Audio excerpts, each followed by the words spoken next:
My name is Randal Bushart. I'm a town of Bethlehem resident, probably like a lot of you here. I'm also a career railroader. I started when I was 19 years old on a track gang as a laborer when I went to college. Worked a couple summers and then went full-time. Ended up working a little bit on the signal department, track department, engineering department of a small railroad. Ended up working as a train dispatcher for the Delaware and Hudson Railroad, and then I came to Conrail here in Selkirk in 1994. So I have a little over 30 years working really based or headquartered out of Selkirk for the railroad. My current position is kind of interesting. I'm a liaison between CSX, which is a big freight railroad, and Amtrak that runs over CSX. So I deal with Amtrak and commuter rail all over, about 3,600 miles they run on our system, and 19 different states. So I get to do a lot of traveling, but I'm still based here out of Selkirk. When I first put this presentation together, it was well over 10 years ago.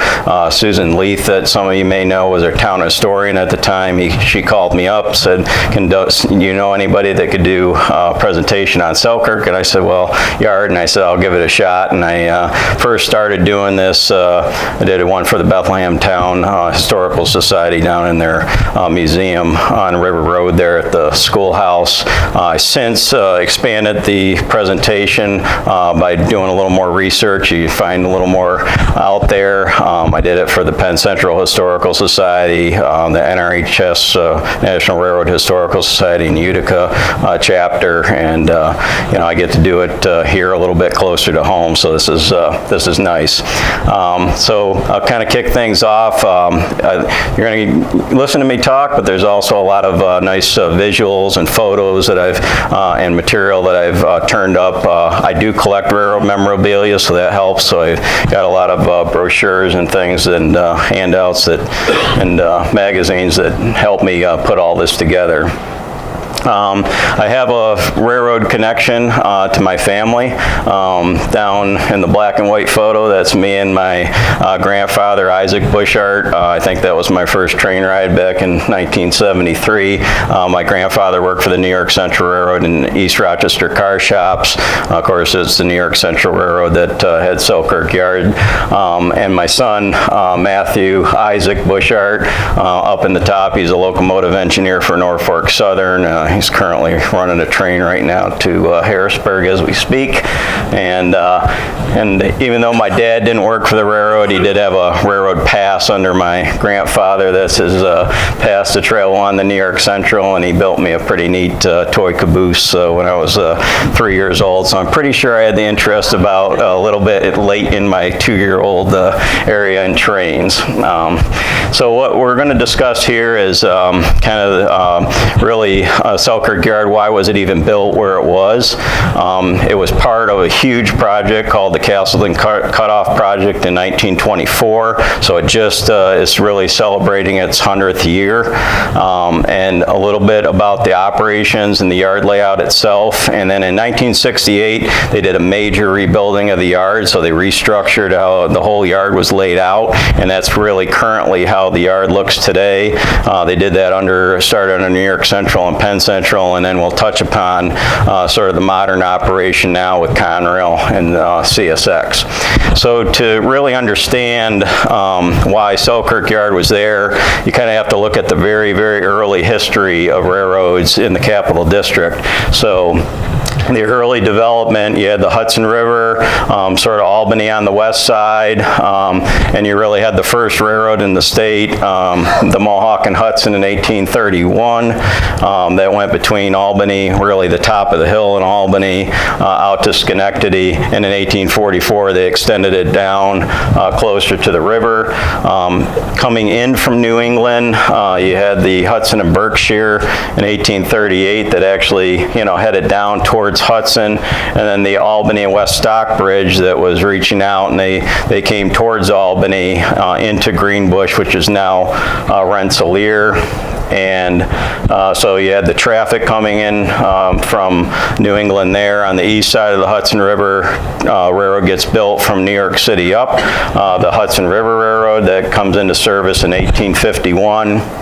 And then over on the west side, you had an early railroad, the Saratoga, Schenectady, and Athens in 1865. That went from Athens up through Ravenna and Schenectady. So really what you have here is the barrier of the Hudson River, and as rivers go through centuries, you get a valley, so there's a steep decline to the river for the railroads, and then on the other side, you got to go back up just to cross through there, so that really becomes sort of a barrier between the railroads coming in from one side, railroads coming in. So they have ferry service. So if you took a train up from New York or New England, you come down to the Rensselaer area, you have to get on, take your bags, everything, move across on the ferry to the west side, get on another train, and to go west.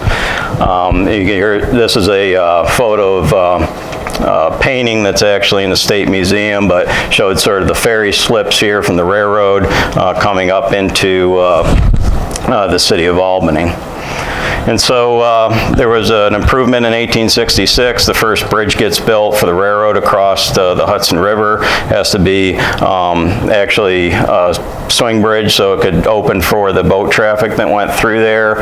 And that was a big improvement, but you still had a lot of bridge openings. You still had some flooding down there, so really wasn't the end all there. So here is a couple of illustrations from an 1865 report that I had showing the new 1866 bridge here. And even back then, they still had ferry service from the Hudson River Railroad going across here. And there was even a proposal back then in 1865 to build a second bridge, which actually did get built in 1871. So, by 1871, then you had two bridges across. But these early photos from my collection show, some of the difficulties there with the flooding that occurred through there that really damaged the bridges sometimes. In this photo, the rails, if it's a good photo when you look closely, the rails are all messed up, so it really caused some damage there. So they're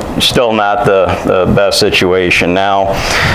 One thing that started to occur also was the railroad got a lot of business. It was really expanding in the late part of the 20th century. So the New York Central started building more tracks. Most of the system, not all of it, they turned into a 4-track railroad because there was so much traffic out there. So things were going really heavy duty for the railroads, and they were having a hard time keeping up with all that traffic. But it was, they were really the biggest game in town, and the only game in town sometimes for, if you wanted to travel, you traveled by train. If you wanted to ship something, you traveled you ship by train, because the alternatives are going through either shipping on by water, by carriage or wagon was a lot more difficult. So they really had quite a monopoly growing here for the railroad. So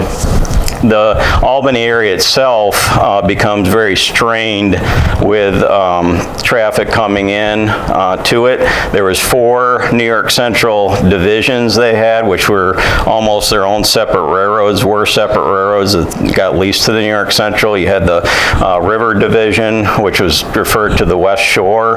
You had the Hudson Division that came up from New York City. That River Division I mentioned, that really came up from the New Jersey area on the west side of the Hudson River up towards Albany. And you had the Boston and Albany Railroad, so you had the traffic from New England coming over from them. And then to the west, that all funneled to the Mohawk Division west to go towards Syracuse and Buffalo. And what I mentioned before too is you had very heavy grades coming down for all that traffic to navigate. It was about 130-foot rise and fall on the Boston and Albany or east side of the Hudson River down there, and about 150-foot climb coming up on the other side going west.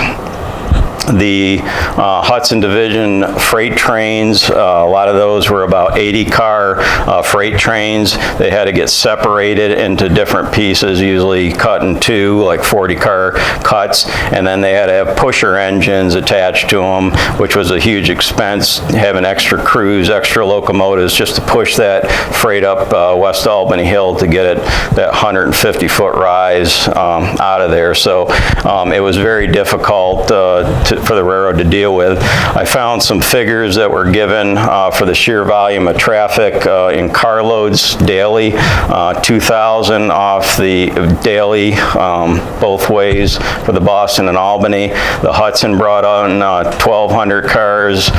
That river line, West Shore, came up with about 1,200 cars from New Jersey, and the Mohawk division had 4,400, so there's over a daily average of 8,800 cars trying to get through this Albany gateway at the time. Now, keep in mind that today's rail cars are probably double of what size-wise they were. So you're dealing with cars that were probably only 30, 40, 50 foot long compared to, 50, 60, 80 foot long that we have today. And the motive power could only handle so much. So there is, when we say 8,800 cars, there is a lot of very small, what we would consider small trains today. Going back to that view here, so you had, this is kind of looking at 1900 here, where you had that same view. You have the two bridges. They did put modern bridges in there at the time, swing bridges, a freight bridge, a passenger bridge. At the same time, around 1900, the Albany Union Station was developed down there. So you still had all your traffic crossing from New England and coming up from New York City across those two bridges, climbing the grade out towards Schenectady, the West Shore with a branch down into Albany there. And the one thing to keep in mind with those bridges is that the shipping or water transportation had rights over the railroad because they were there first. So the railroad had to yield, and it's still that way, had a yield to the shipping on the river, and they were subject to being open about 8 to 10 hours a day. So if you're a railroad trying to get thousands of carloads across the river and separating those trains into two sometimes, and you're losing 1/3 of your day to ships having that bridge open, it's a huge hindrance to the traffic. So this is sort of a bird's eye view, prior to 1924 when the Castleton Cutoff was built. Selkirk at the time was just a small little station on what was called the Albany branch of the West Shore Railroad. Ravenna Yards was over there south of there. They were really the freight yard over on the west side of the Hudson River, along with West Albany up at the top. And there were some also satellite yards out towards Carner, which is kind of near New Carner Road out there, some at Rensselaer and some at Schenectady. So you had the Boston and Albany coming in here down to Rensselaer to cross those bridges. You had the Hudson Division coming up from New York, the West Shore from New Jersey, and that Mohawk Division, like I talked about, going west to Syracuse. That all comes together, and you can see crossing those bridges, there's West Albany Hill where pusher engines are needed up there to get up that couple-mile climb. About that 150-foot raise was in about 2 miles. It was a 1.63% grade, and for railroads, that's a huge grade for it to have on the main line, one of the steepest they had on the New York Central. So that creates what is referred to in a lot of the material that I read as a bottleneck, and said it's like having a large bottle with a small neck on it. One of the comments were on that.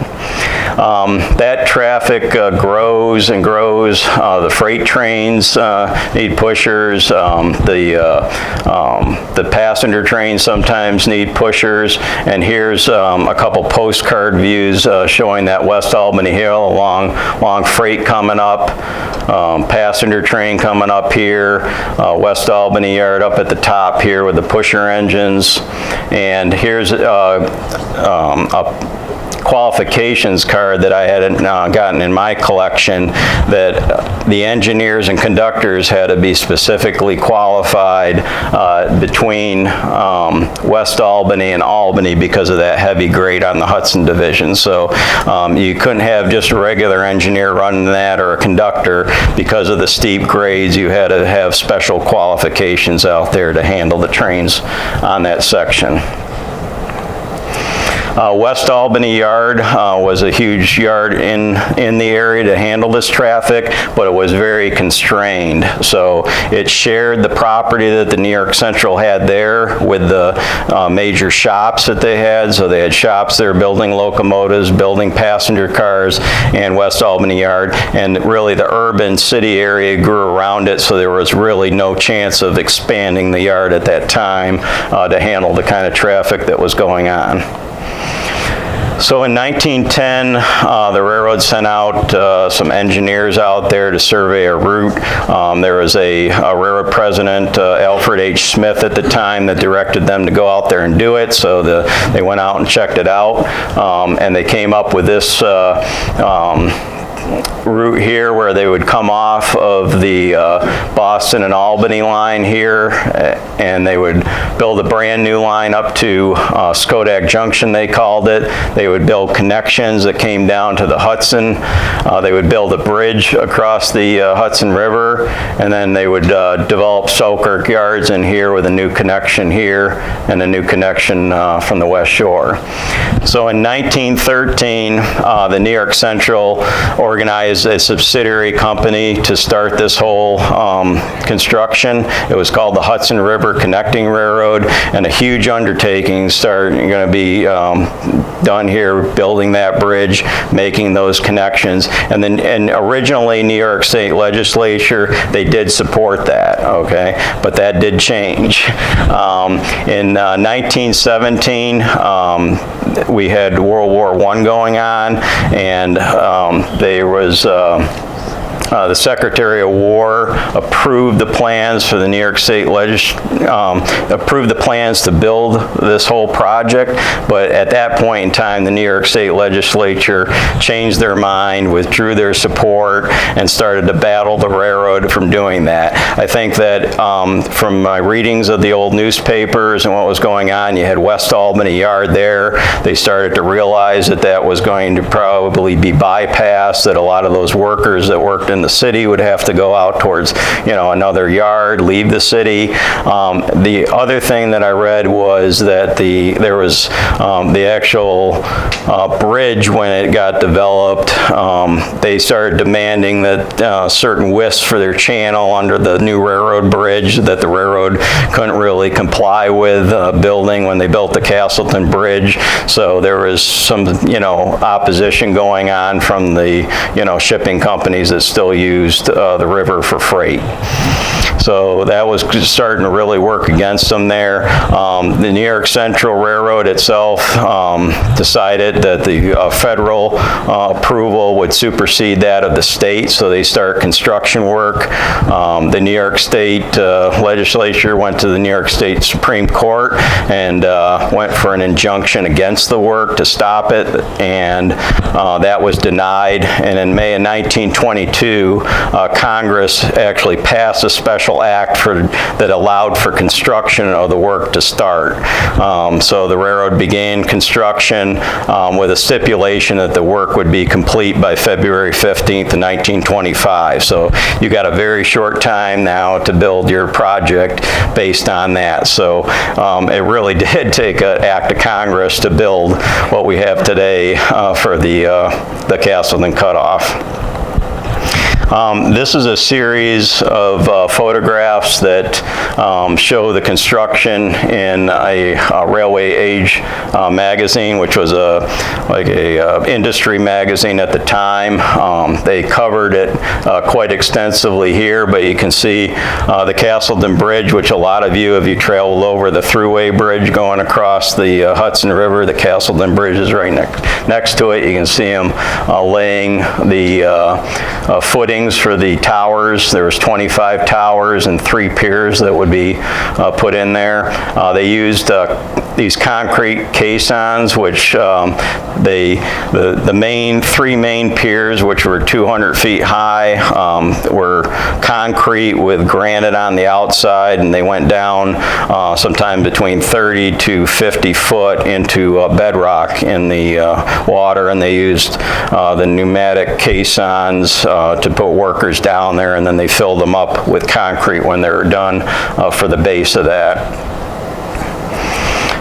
Here's a little diagram that shows you what they're planning and what they ended up with.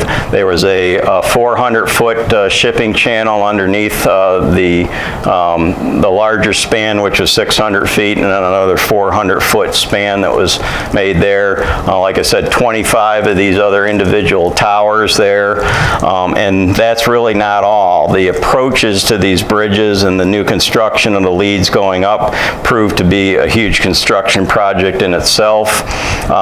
This was down at Queeman's Creek. If you know, a few of you locally here go down 9W between Selkirk and Ravenna, you go down a big dip and come back up right before the high school out there, while the railroad stays nice and, you know, up top. Well, that was a huge fill that they made on a brand new line for this project, and this was part of it here. So here they are driving piles in there and putting that in. The other thing is on the east side of the Hudson River, also just east of the Castleton Bridge. So if you're going towards Boston on the thruway, you would look over, and there's another deep dip down in there where they had to do an extensive fill in there called, I think it's Motsey Kill, was the creek that went down in there. And here they actually built, here they are building the culvert itself to be concrete, but they put 2 trestles in there just to dump down in to build that fill up. So, you know, in the wintertime you can gaze over and see the railroad nice and high, but it was always, you know, not so much, you know, back then where they filled all that in.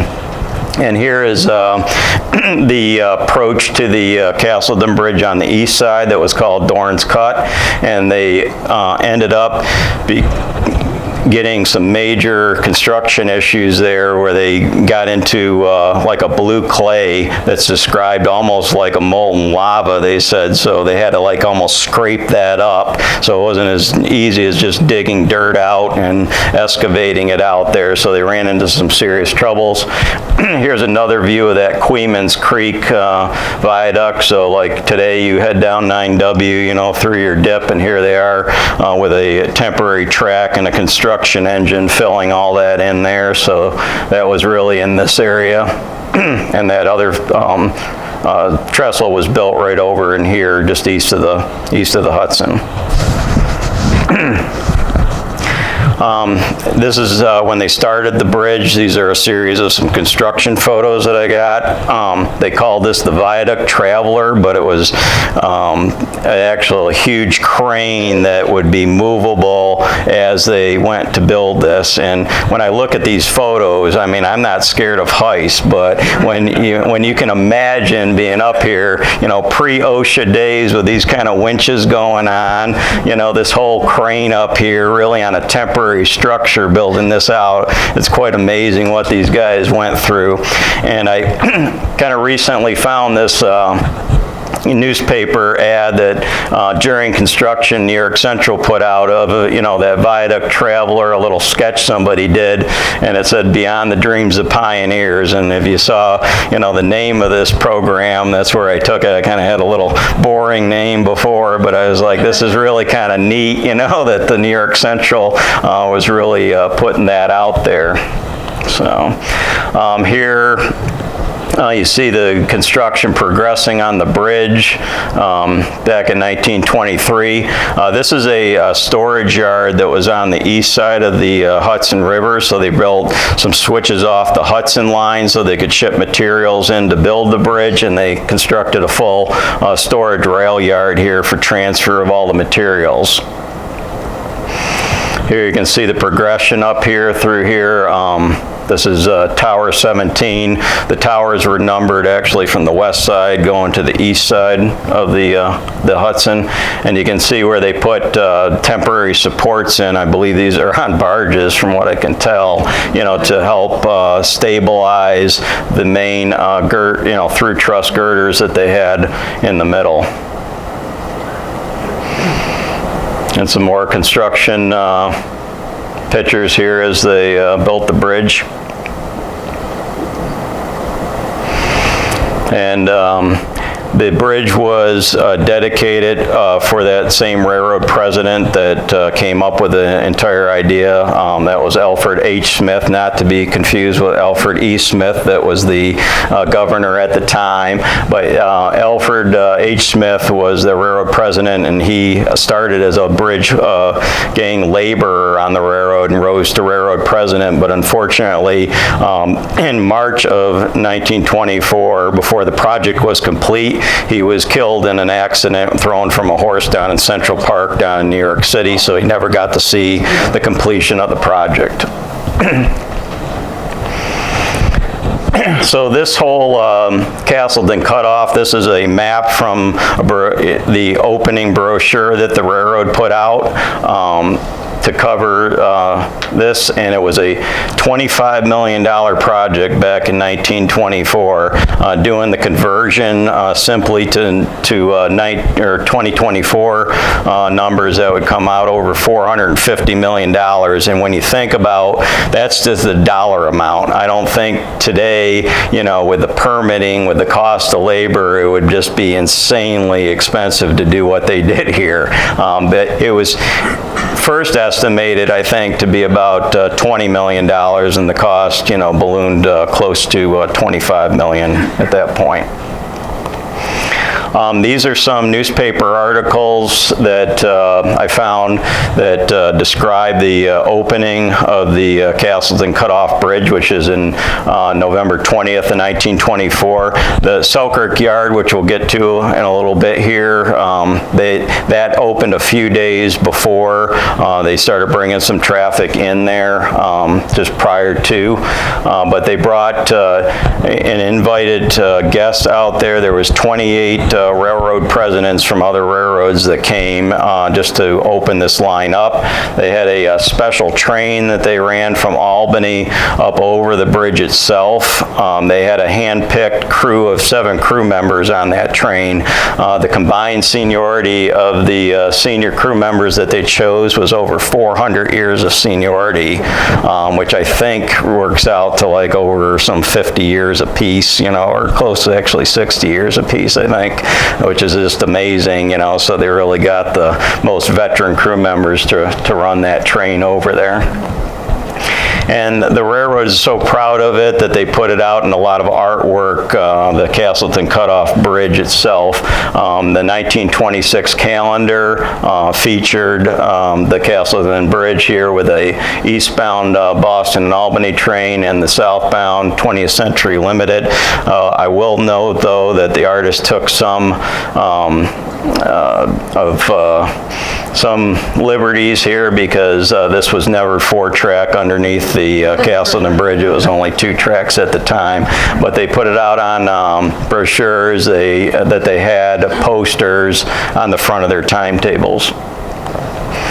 And when I was digging through newspapers at the time, I found it kind of interesting that, when they were just into unbridled growth back then, and they thought that this was just the beginning to build a project like the Castleton Cutoff Bridge. So there was a deeper Hudson Commission that up to a few years before started looking at dredging the Hudson River, and they wanted to bring larger ships up into Albany and do a port to rail transfer that was much larger than the Port of Albany or like the Port of Queens we had. So what they had here is, this is just a few days after the Castleton Cutoff was opened. This was in the newspaper that they were going to build a line from Selkirk Yards here, cut almost right through Delmar and Ellesmere, build a brand new piece of railroad that would go through West Albany and connect with the what they call the Aqueduct branch of the New York Central, and then bring it down and then build a brand new line right along the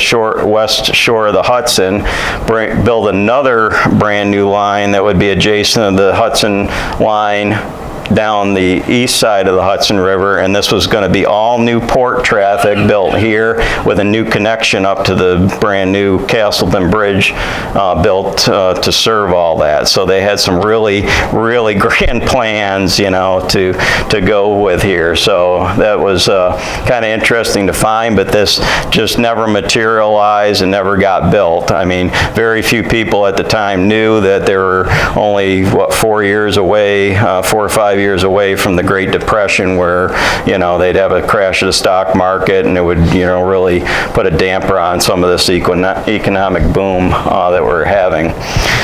This is also out of the brochure, but I just tried to, it illustrates the grades that I was talking about. So before, you had a 0.68% grade all the way down to the Hudson River Bridge, and that 1.6 grade back up.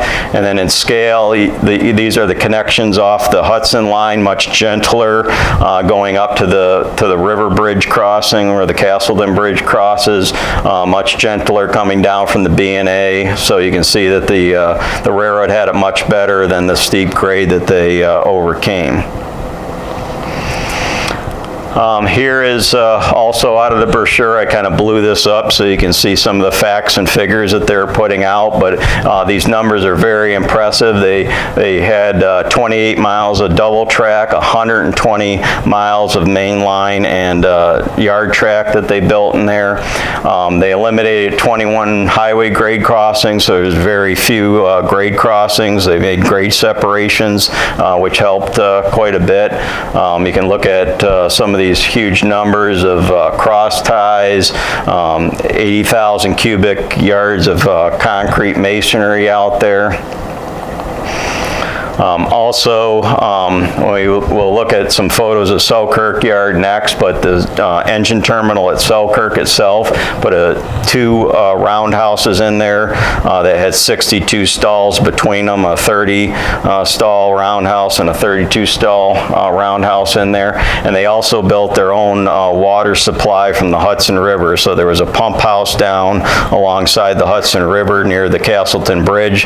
They had their own water line. There was 2 diesel, 500 horsepower diesel engines in that pump house that could pump up there 2.5 million gallons per day to 4 tanks that could hold just over 1 million gallons. So that was for the steam locomotives because they needed 2 things to operate: coal and the water. This is an article that was just done showing that the roundhouses that were built at Selkirk with those 62 stalls, they had a machine shop between the 2, and a diagram here, and this is kind of interesting how this was designed around the yard. So where you had the most trains coming in between the West Shore, the Hudson, and the Boston Albany, they would bring trains into the yard here, and they would detach their locomotive. The locomotives went up over this line here and brought them into the there's coaling station right here, and then they would be headed the right way. They could either go in for servicing or go right back out and be headed to go back towards Boston, head back towards New York, or down back to New Jersey. If you had a locomotive coming in from the Mohawk side, from Syracuse. They would come in, get service, and then they could be turned on the turntable, but there was fewer of those. Here's some more photographs from that Railway Review article when the roundhouse was new. Here's, we'll see some photos here of the coaling station. These were two 600-ton silos that were over the tracks for coaling the steam locomotives, so 1,200 tons they could have in there. They had a track here where there's some New York Central coal hoppers that probably came off their Pennsylvania division that went down to coal country that brought coal in there, conveyor system, water stanchions, so you could do a quick service and get right back on the road with those locomotives.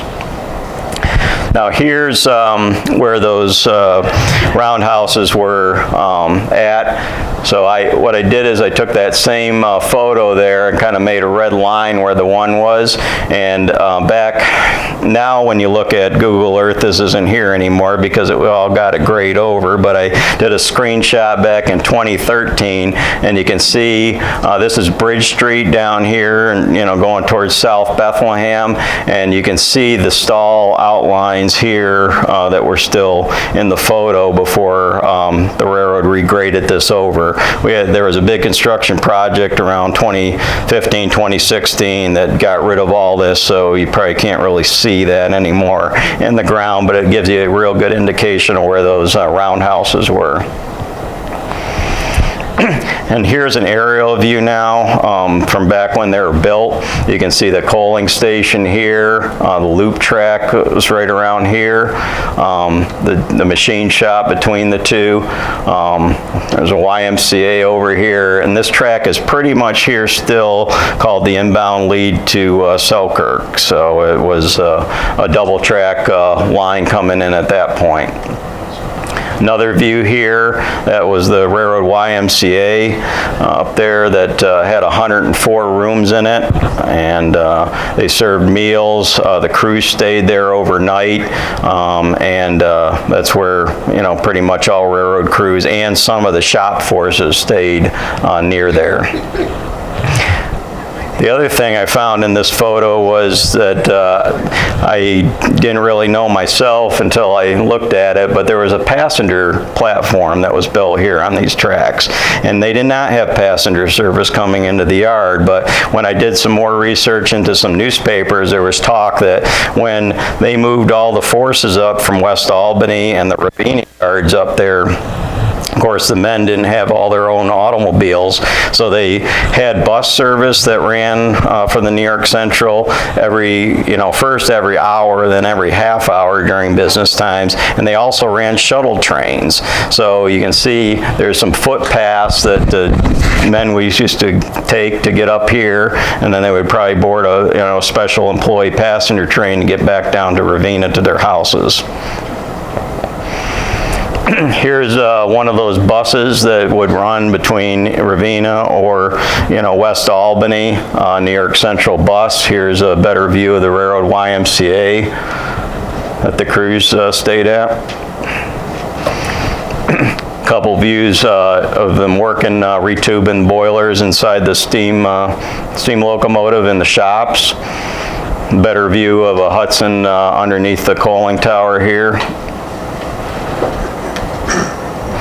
They had a blacksmith shop and a compressor room, and the compressor room was fairly important. That ran compressed air lines into the yards, and I'll go through it when you start to look at the humps, but the hump yard was a gravity yard, so they humped cars up to the top. They would be free rolling with gravity, and the way they stopped is used retarders. Those retarders used air power to stop or break the car wheels, and that's was run by the compressor room. A couple of the other buildings that they had there when the yard was built.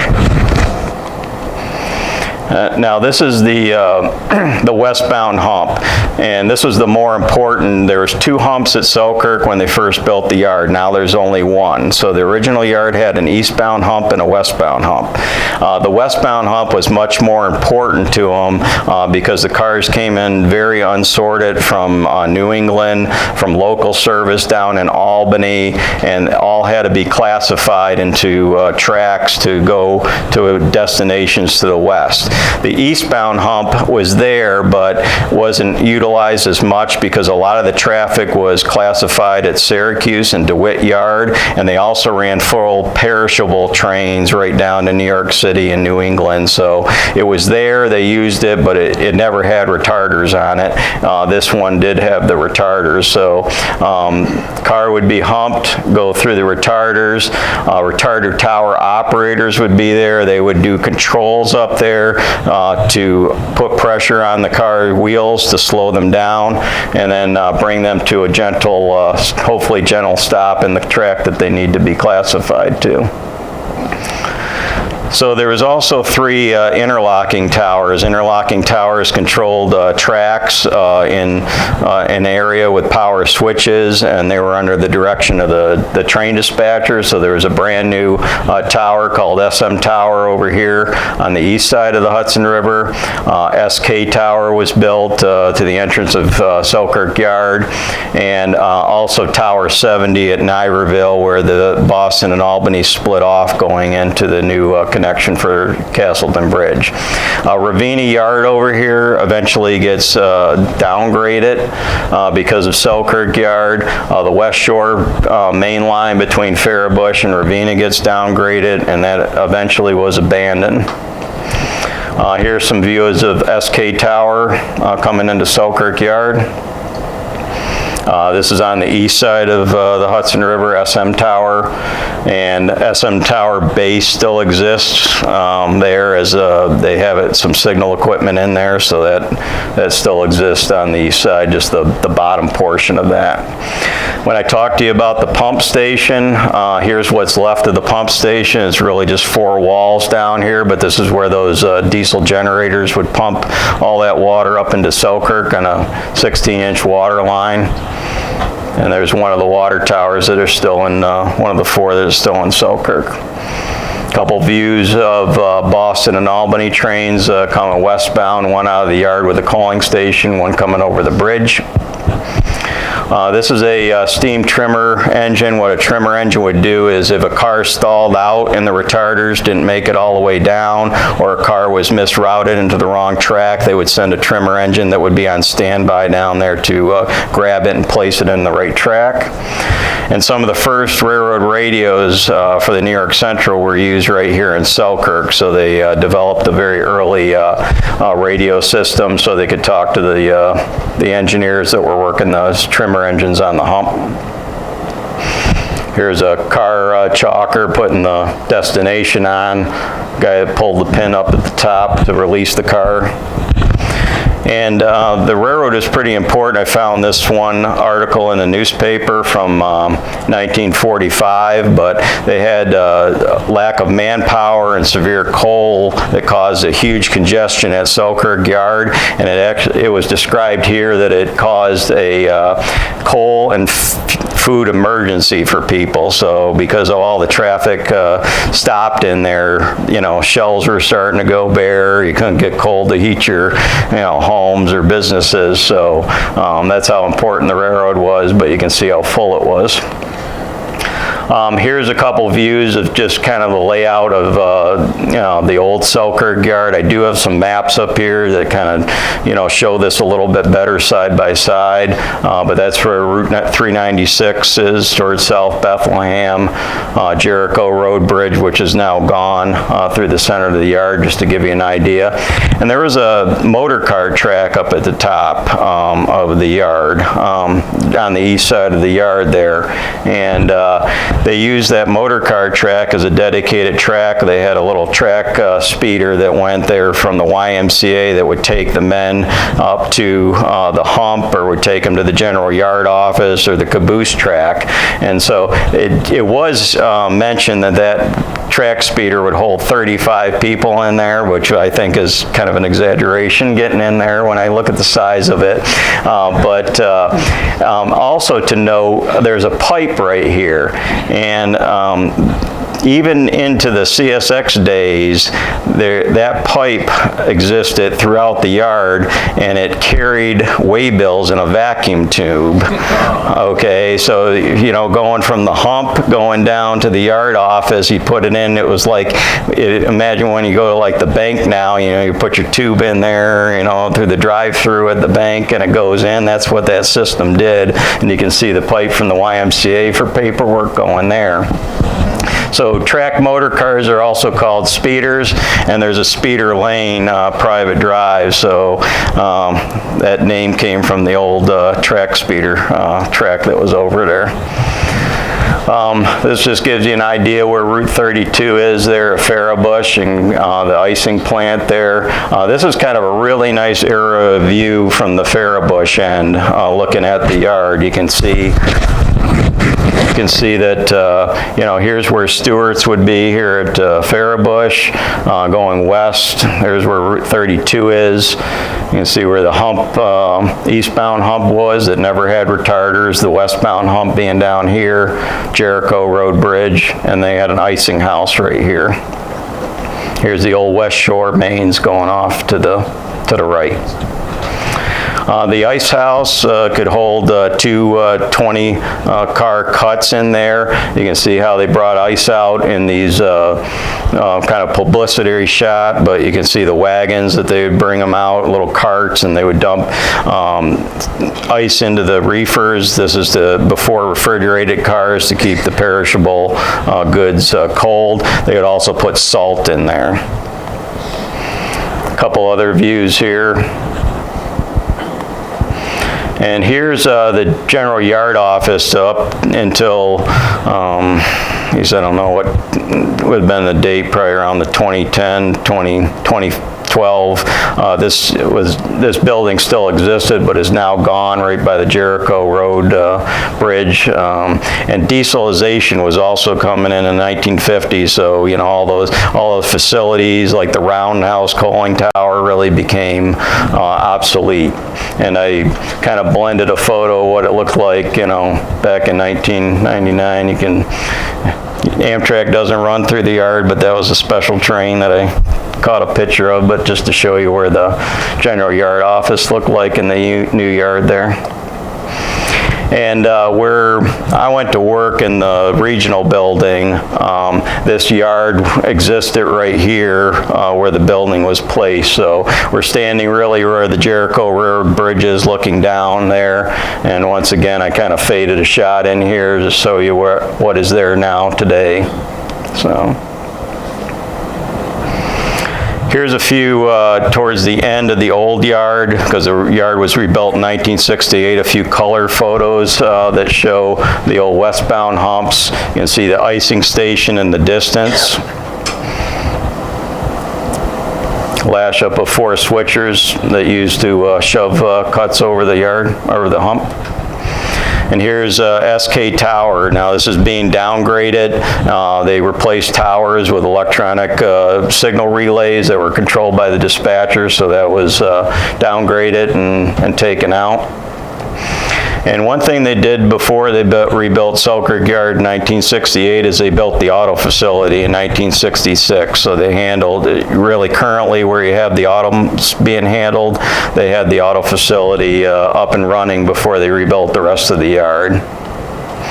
And the other thing that was going on at the time is New York Central was in some financial trouble, as of a lot of railroads. So in 1968, they merged with the Pennsylvania Railroad. So that was going on about the same time as all this planning to rebuild the yard. And Alfred Perlman was the president of the New York Central at the time, planning for it, and they named the yard after L. Perlman, but it was really under his leadership they reconstructed Selkirk Yard.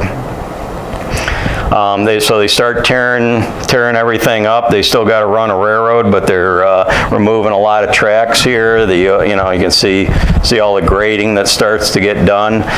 Here's an employee magazine from back in 1967 showing the new name of the yard on the sign from the New York Central, and then starting to put the new turnouts in. This is also another article in Employee Magazine. There is for people who have visited the rail yard today, there's a tunnel that goes underneath the hump that both the rail and auto vehicles use to access the yard, and it looks like it's in a big culvert type pipe, but this is the big pipe being built right here underneath the hump. They were also trying some real weird things here. They had some Swedish concrete ties that they put in that I don't think really lasted much, but some of the other things were thermite welding that was around now. They put all welded rail in the brand new yard, and they had this thing nicknamed the Monster, but it was a big turnout mover, so they could actually take a full track switch turnout and move it into place at the time. The New York Central borrowed that from the Elgin, Joliet, and Eastern Railroad out in Chicago just for this project.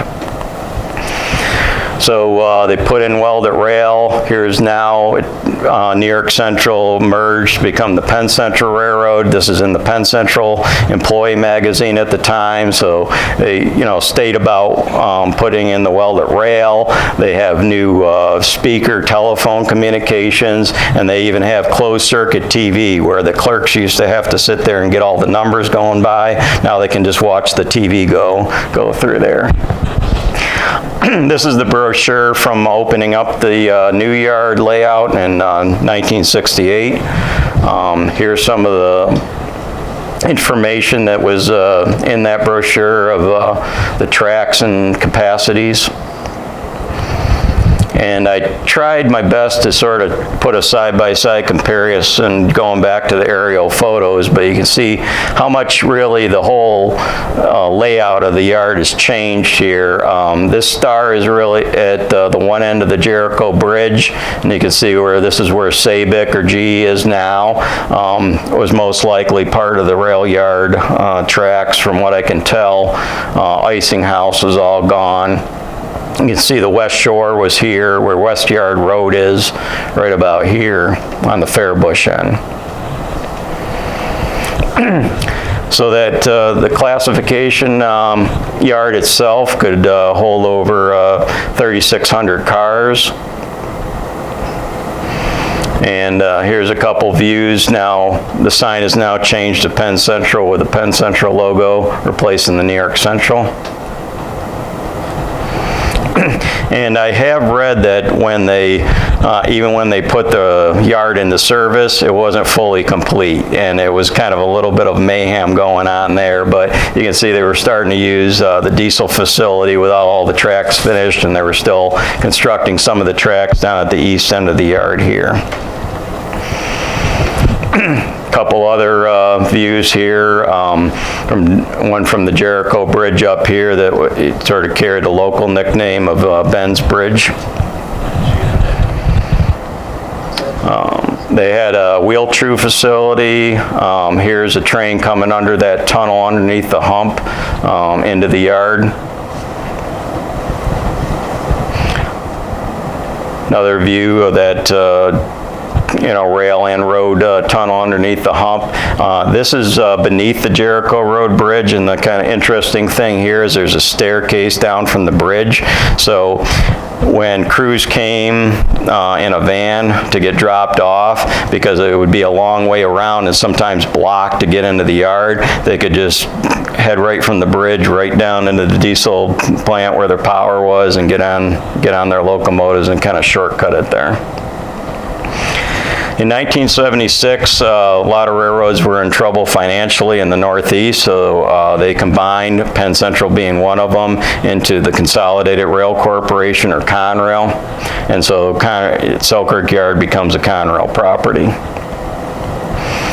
You can see the same sign gets crudely changed again to Conrail. Here's a early Conrail train coming across the Castleton Bridge. There's a lot of the power didn't have Conrail yet. They're using predecessor power, so you got to see a lot of colorful locomotives from other railroads coming in at the time. And they put out their own brochure too for Selkirk Yard. Nice fisheye view here, but this is you know, back where the YMCA was at one time, the inbound lead. Same, you know, stats coming out here. You can see a pin puller up at the top of the hump. And this really describes how a hump yard works. You know, you come into the receiving yard, power can go to the diesel facility, shop cars go to the car repair, cars go over the hump, get classified, and then they go either to the north departure or south departure yard at that point. Couple views here of inside the hump tower, backtrack by the hump. And I did find this in the brochure. It was kind of interesting, but it showed, so when the cars go off in the hump, they go into special groups out there, but each group track has its own destination out there. So if you're going, you know, out to, you know, Columbus, it would be in group 5, track 45. Elkhart's went, Indiana went to track 43, you know, Toledo's to 49. So each one of those 70 tracks down there had its own classification where the cars would go. Couple other views of that hump tunnel there. The diesel facility was built in the Penn Central days, but updated with Conrail. These are the sand towers that are no longer there, but sanding facility. East End tower. And I got these 4 shots together because they're really the same location. You can see the same hill in the background. These 2 I purchased, but one of a New York Central train back in 1957. Penn Central, the next owner, in 1973, and then I took this photo of the Conrail business train in 1997 in a CSX yard job, the next owner there, 2010. So in 1999, Conrail got split up to CSX and Norfolk Southern. So now Selkirk Yard becomes a CSX property. And before the merger, they featured it in their employee magazine. They took some nice photos here, and I remember them coming up to our office. This is our superintendent, Kevin O'Toole. I believe this is me right here, taking a transfer. This is Ronnie Banks. And just as a little joke, I put Kevin O'Toole, our division superintendent, sitting with an unbroken phone. So Kevin O'Toole was a great superintendent that I worked for. He hired me at Conrail, but he had a tendency to get into some spirited conversations, which in turn, he'd slam the phone down and break the phone. So the communications maintainers always had a full supply of phones in the back for him. And sitting up front here is a photo I took of Bill Mall. This is in the dispatcher's office at the regional building. So not only, you know, we talked a lot about what Selkirk Yard does, but there was a building there that back in the late 1980s brought dispatchers in, and that's where I worked as a train dispatcher. But you know, almost the entire Northeast for Conrail was dispatched out of Selkirk up until a few years ago. So it was really quite a center for them. And moving along, we had some administrative changes of management at CSX, and one of the persons that came in started saying that they really didn't need hump yards, or as many of them, and it sort of had to prove themselves. So this is an article from the Albany Times-Union where they were actually talking about closing Selkirk Yard back in early 2017. But thankfully that was short-lived. They did do a lot of improvements though at Selkirk. They built a new service center out here for the locomotives, and one of the major improvements that CSX did is every train that was going through Selkirk Yard that wasn't stopping had to go through yardmaster controlled yard trackage, get recrewed, kind of a slow operation. Well, they put 2 freight bypass tracks in that are completely controlled by the dispatcher, so that no longer do the trains have to, stop and talk to the yard master, talk to the dispatcher. It's just all dispatcher controlled. In fact, some trains now go right through from Worcester to Syracuse without stopping at Selkirk, or from New Jersey to Syracuse without stopping at Selkirk. So sometimes they change crews, sometimes they go right through without stopping. And down here, Bill dispatched the first train over that new bypass track. And that pretty much is the conclusion. Sorry, it went a little longer than I thought here, but that was pretty much it.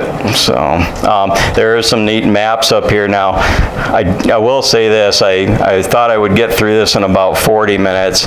There's a 15-minute film that you're either welcome to stay for if you'd like to watch it or not. It's on YouTube. You can probably just put in there Selkirk Yard film. But what it is the General Railroad Signal Corporation put in a brand new computer system back in 1968 when they rebuilt the yard. So what they did is put a neat promotional film just on Selkirk Yard where you saw all this happen. It's all nice color film. So I was going to show that if you'd like to see it. If you don't hurt my feelings if it's 8 o'clock and you want to head out the door there and look it up on YouTube a little bit later. So I'll give it a shot of playing that for you.